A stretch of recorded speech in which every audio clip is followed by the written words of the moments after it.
Hello friends, या व्हिडिओमध्ये आपण क्लास 10th मॅथ्स पार्ट 2 मधला सिमिलॅरिटी हा जो टॉपिक आहे त्याच्यामध्ये एक प्रॉपर्टी आहे एरियाज ऑफ सिमिलर ट्रायंगल्स. तर तो थिरम या व्हिडिओमध्ये आपण पाहू. सुरुवात करूया स्टेटमेंटपासून.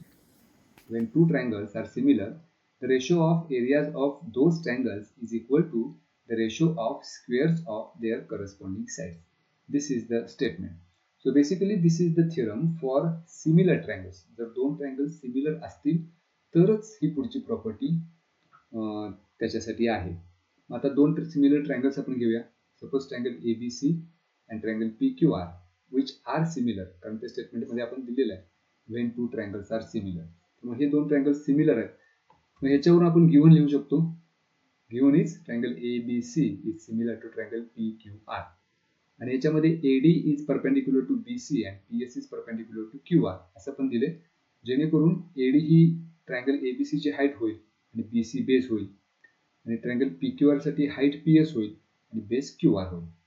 आता ह्याच्यावरून प्रूव्ह काय करायचं आहे, तर the ratio of areas of those triangles is equal to the ratio of squares of their corresponding sides. हा पुढचा भाग म्हणजे आपलं टू प्रूव्ह असणार आहे. So area of triangle ABC divided by area of triangle PQR is equal to corresponding sides कोणत्या, तर AB ची करस्पॉन्डिंग साइड आहे PQ, तर त्याच्या स्क्वेअरचा रेशो घ्यायचा आहे. So AB square divided by PQ square.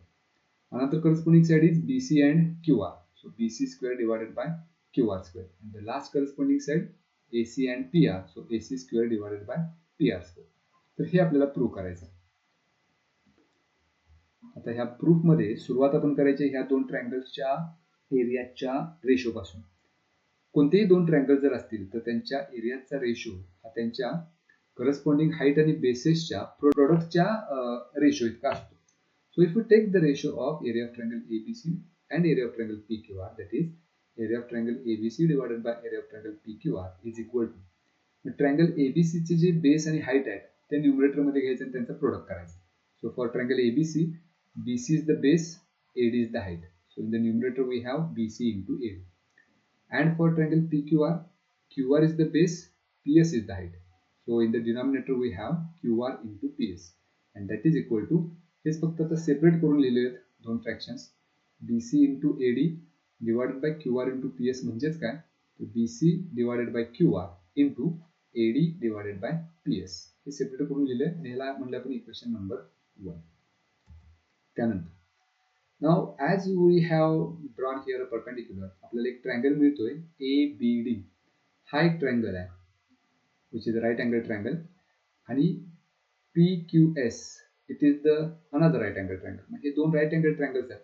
तर त्या दोन ट्रायंगल्स मध्ये आपण आता angle B congruent to angle Q घेतलेला आहे, कारण हे दोन ट्रायंगल्स ABC आणि PQR हे आपल्याला सिमिलर दिलेत, म्हणजे याचे करस्पॉन्डिंग अँगल्स कॉन्ग्रुएंट असणार आहेत.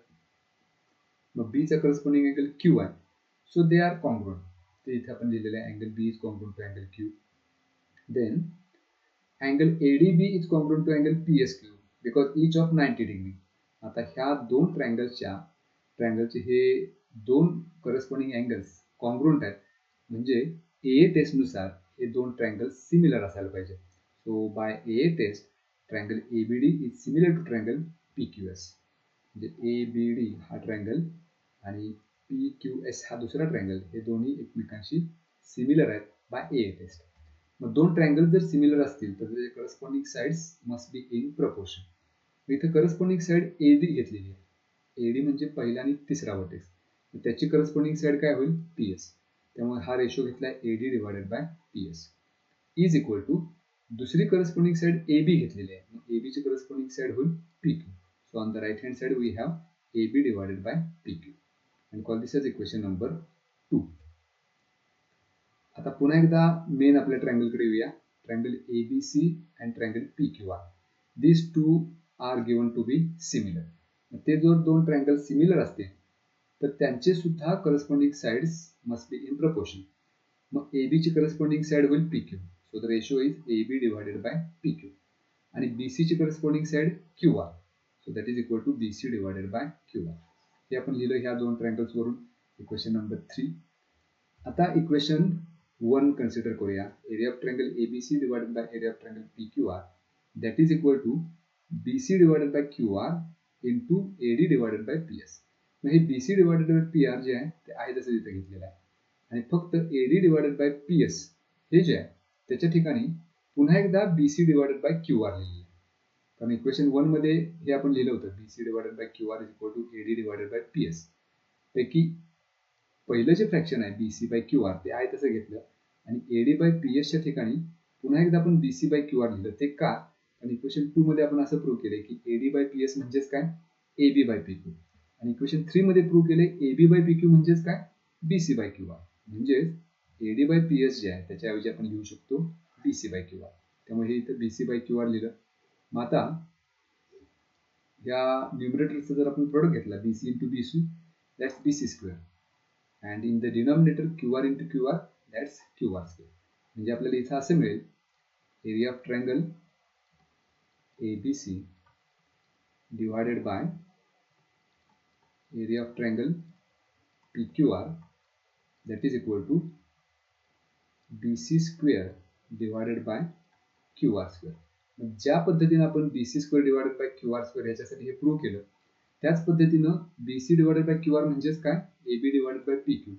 BC square by QR square याच्या इतका ह्या दोन ट्रायंगलच्या एरियाचा रेशो असेल तर तो A B square divided by P Q square पण असला पाहिजे आणि तेच A C square divided by P R square पण असलं पाहिजे कारण हे दोन ट्रायंगल सिमिलर आहेत याचा अर्थ याच्या तिन्ही करस्पॉन्डिंग साइड्स प्रपोर्शनमध्ये असणार आहेत.